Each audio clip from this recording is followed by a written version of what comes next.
Class 8वीं का अध्याय 13 चैप्टर का नाम है क्षेत्रमिति। अध्याय 13 और एक्सरसाइज जो है प्रश्नावली जो है ये 13.1 का है। सवाल है पहला। सवाल क्या कह रहा है कि दो आकृति यहाँ दिया गया है। आप सवाल पढ़ लीजिए, यहाँ ऊपर में बगल में सवाल दिया गया है, सवाल पढ़ लीजिए। दो आकृति दिया गया है, एक वर्ग है और एक आयत है।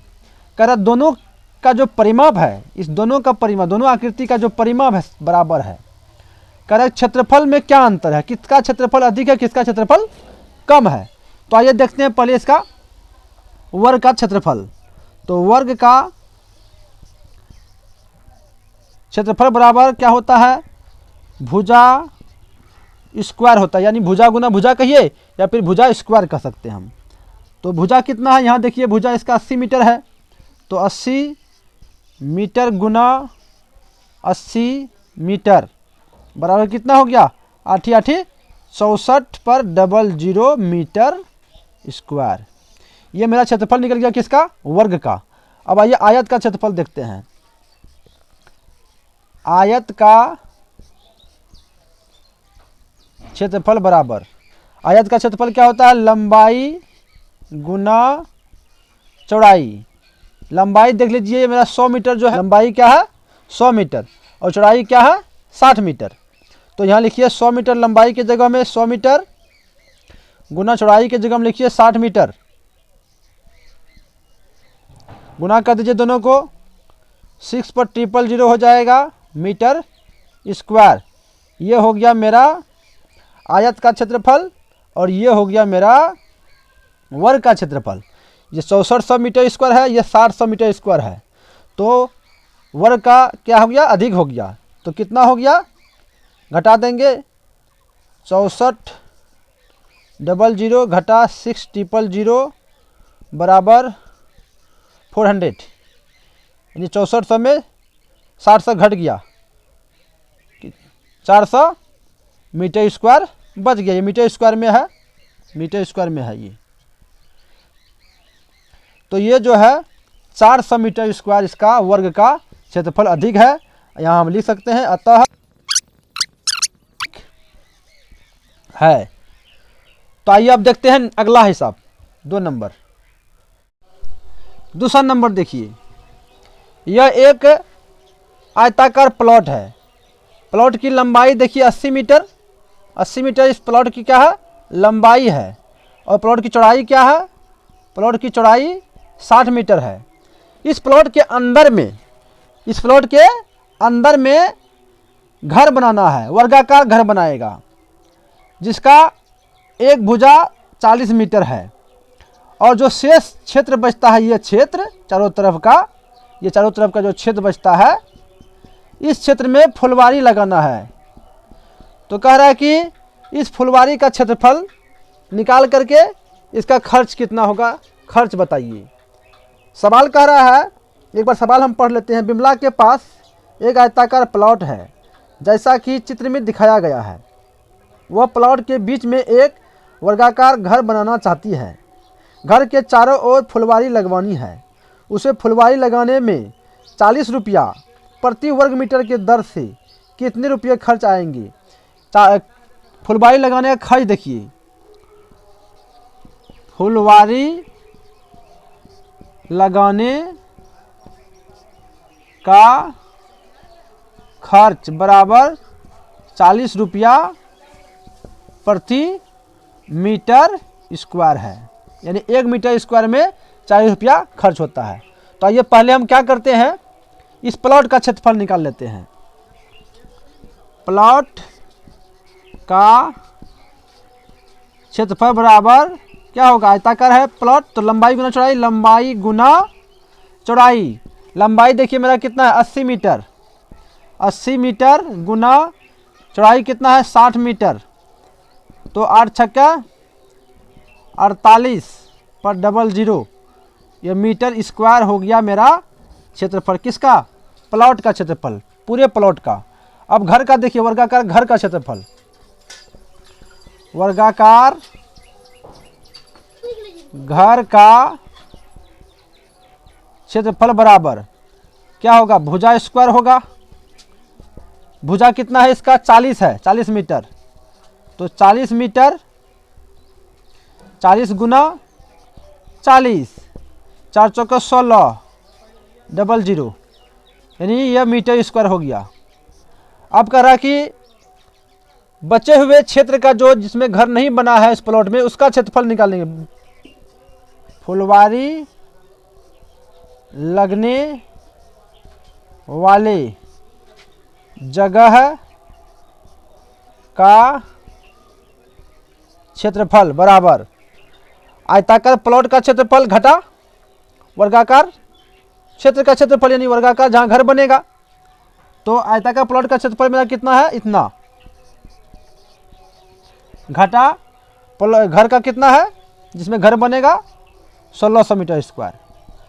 तो 0 0 8 में 6 घट गया, 2 बच गया, 4 में 1 घट गया, 3 बच गया।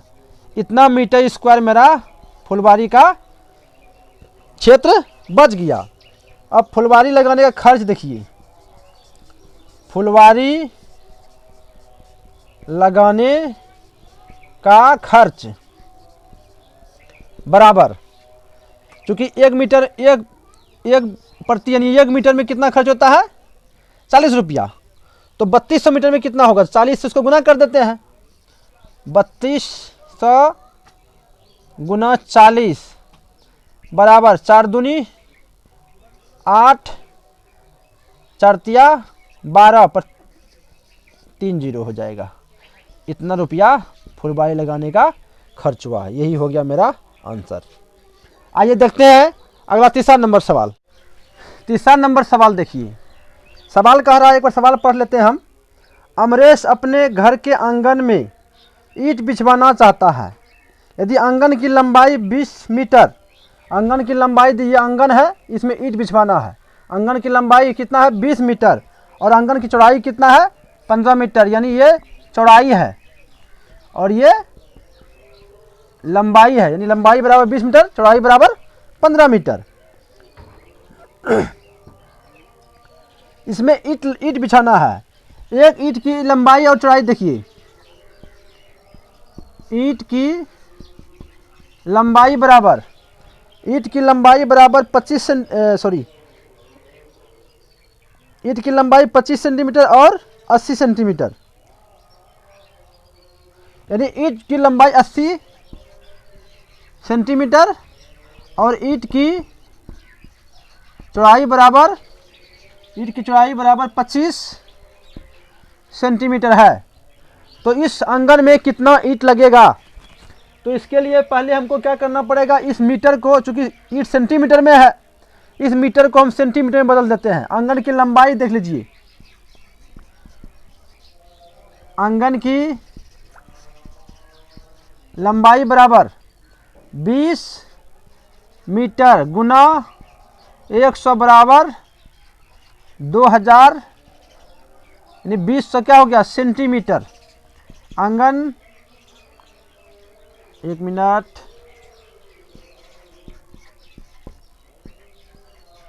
आंगन की लंबाई, आंगन की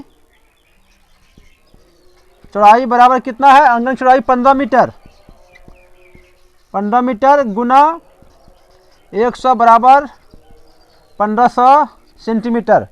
अब इस आंगन की लंबाई चौड़ाई को हम क्या किए, सेंटीमीटर में हम बदल दिए हैं। आंगन का क्षेत्रफल डायरेक्ट लिखते हैं, ईंट की संख्या बराबर, देखिए ऐसा, ईंट की संख्या बराबर आंगन का क्षेत्रफल बटा एक ईंट का क्षेत्रफल, एक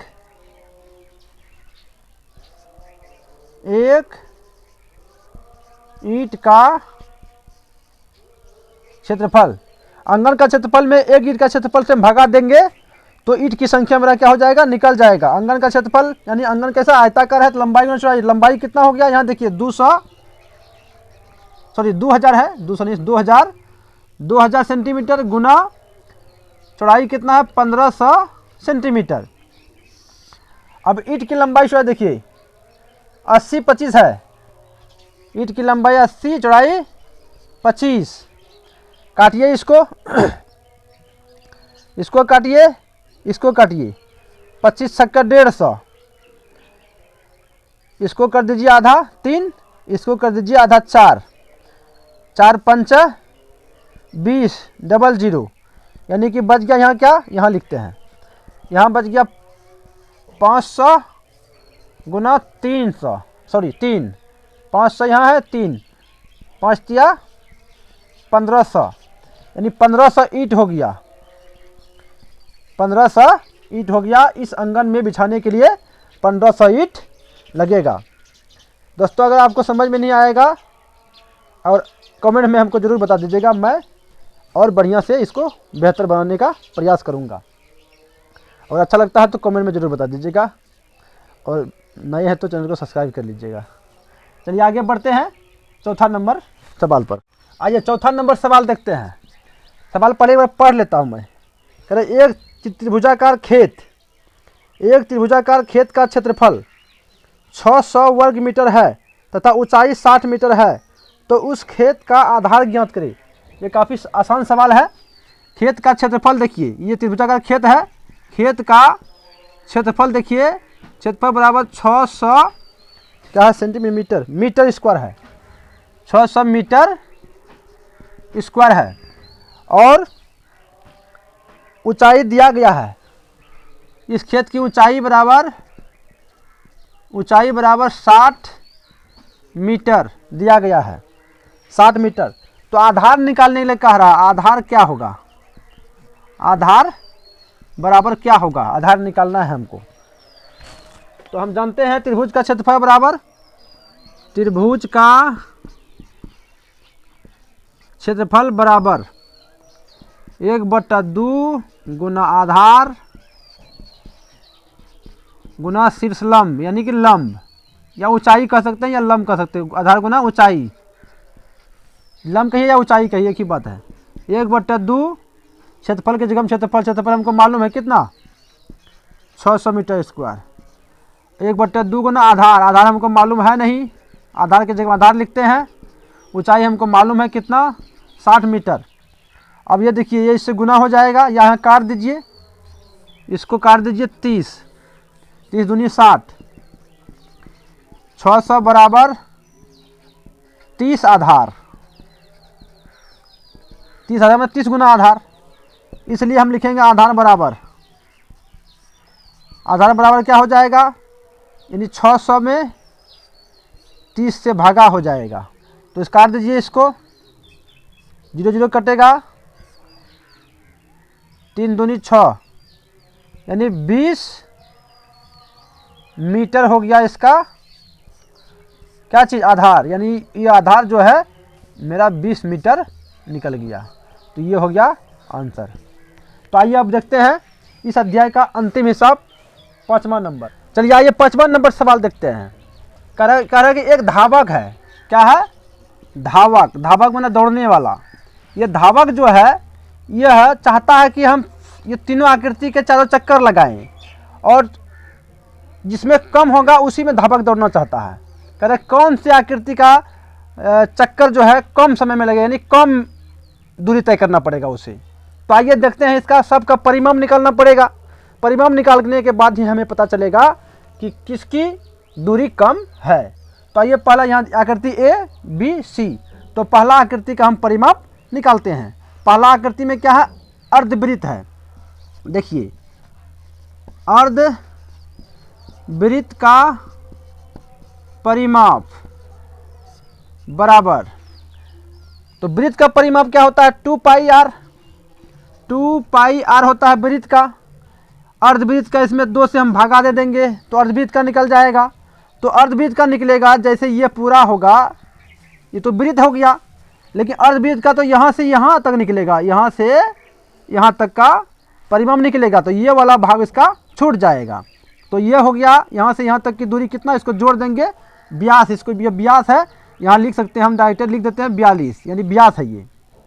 अब आइए ये 2 काट दीजिए आप, यहाँ हो गया 22/7, आर कितना है, यहाँ 42 है, तो आर बराबर क्या हो जाएगा, आर बराबर 42/2 बराबर 21, तो 21 हो गया यहाँ पर आर, जोड़ 42, यानी ये डी है, यहाँ से यहाँ तक क्या है, ये क्या है, डी है, ये है आपका डी बराबर इतना है, यानी व्यास हुआ इतना। तो काटिए इसको, 7 21, 22 या 66 हो गया, जोड़ 42 बराबर 6 2 8 6 4 10, 108 मीटर हो गया। इसका परिमाप यहाँ से यहाँ तक कितना हो गया, 108 मीटर। ये पहला आकृति का, यानी ए आकृति का। अब ये दूसरा आकृति देखते हैं। दूसरा आकृति में देखिए क्या है, पहले इसको समझने का प्रयास कीजिए। ये मान लीजिए एक वृत्त, इसको हम क्या करते हैं, 4 भाग में बांट देते हैं, 4 भाग में, और इसकी लंबाई यहाँ से यहाँ तक 14 मीटर है, यानी ये त्रिज्या हो गया, तो ये भी 14 हो गया। और यहाँ पर एक आकृति ऐसा यहाँ से यहाँ तक, ये भी 14 मीटर है, 14 मीटर। अब देखिए इसको हम वृत्त का चौथा भाग बचेगा, ये देख लीजिए आप, वृत्त का ये क्या बच गया, चौथा भाग। यही चौथा भाग वृत्त का यहाँ पर है, यही वृत्त का यहाँ क्या है, चौथा भाग है। यानी कि इसको मिटाते हैं, समझ में आ गया होगा। यानी यहाँ से यहाँ तक कि हमको परिमाप निकालना पड़ेगा वृत्त का परिधि का चौथा भाग, वृत्त का परिधि का चौथा भाग, और इसमें हम ये दोनों जोड़ देंगे तो हमारा यहाँ से यहाँ तक के ऐसे परिमाप निकल जाएगा। चलिए आइए देखते हैं। आइए आकृति बी का परिमाप निकालते हैं। आकृति बी का परिमाप बराबर, देखिए 2 पाई आर होता है वृत्त का, इसमें हम भागा करते हैं 4 से, तो ये यहाँ से यहाँ तक का निकल जाएगा। इसमें प्लस ये 14 प्लस ये 14, आइए इसको काट दीजिए, 2 हो गया, 22 है, 22/7 हो गया, गुना ये वाला 2 हो गया, गुना आर, आर कितना है, तो यह क्या है, ये केंद्र है, तो यहाँ से यहाँ तक ये आर है, ये आर हो गया कितना, 14 जोड़ 14 जोड़ 14, यानी ये 14 ये वाला है, यानी त्रिज्या ये वाला, और ये 14 जो है इसका त्रिज्या है, वृत्त का त्रिज्या। काटिए इसको, ये 7 दूनी 14 और ये 14 कट जाएगा, ये प्लस में है, ये नहीं कटेगा, तो यहाँ हो गया कितना, 22 और जोड़ 14 जोड़ 14 बराबर 22 प्लस 14 दूना 28 बराबर कितना हो गया, 8 2 10 के 0 1 और 2 2 4 1 5, यानी 50 मीटर हो गया इसका परिमाप। आकृति बी का परिमाप 50 मीटर। कहाँ से कहाँ तक एक बार देख लीजिए, इसको हम मार्कर चला के इसमें हमको दिखाते हैं आपको, यहाँ से यहाँ तक, उसके बाद यहाँ से यहाँ तक, फिर यहाँ से आकर यहाँ तक, ऐसे धावक दौड़ेगा। इसमें ये 50 है, ये 108 है, तो इसमें ये कम दूरी हो गया, ये इसमें दौड़ेगा। इसको भी निकाल कर देखते हैं, ये तो वृत्त है, वही 14 है, तो ये अधिक हो गया, तो ये तो होगा ही अधिक। आकृति सी का परिमाप बराबर, ये आकृति सी में क्या है, वृत्त है, तो वृत्त का परिमाप 2 पाई आर होता है, तो 2 गुना 22/7 गुना 14, 14 क्या ये त्रिज्या, तो 7 दूनी 14, 22 तो 44 दूनी 88 मीटर, यानी इसका परिमाप यहाँ से ऐसे 88 निकल गया। तो अब देखिए किसका कम है, इस आकृति का कम है, इसका बी आकृति, तो हम यहाँ लिख सकते हैं कि अतः कम दूरी तय करने के लिए धावक को बी वाली आकृति का चक्कर लगाना पड़ेगा। तो ये हो गया, इसमें ये दूरी तय करेगा, यानी कम दूरी इसमें है। तो ये 5वां नंबर दोस्तों, ये इस अध्याय का ये लास्ट सवाल था। अब हमें कमेंट में ज़रूर बताइएगा कैसा लगा मेरा वीडियो, और नए हैं तो सब्सक्राइब कर लीजिएगा। ठीक है, चलिए।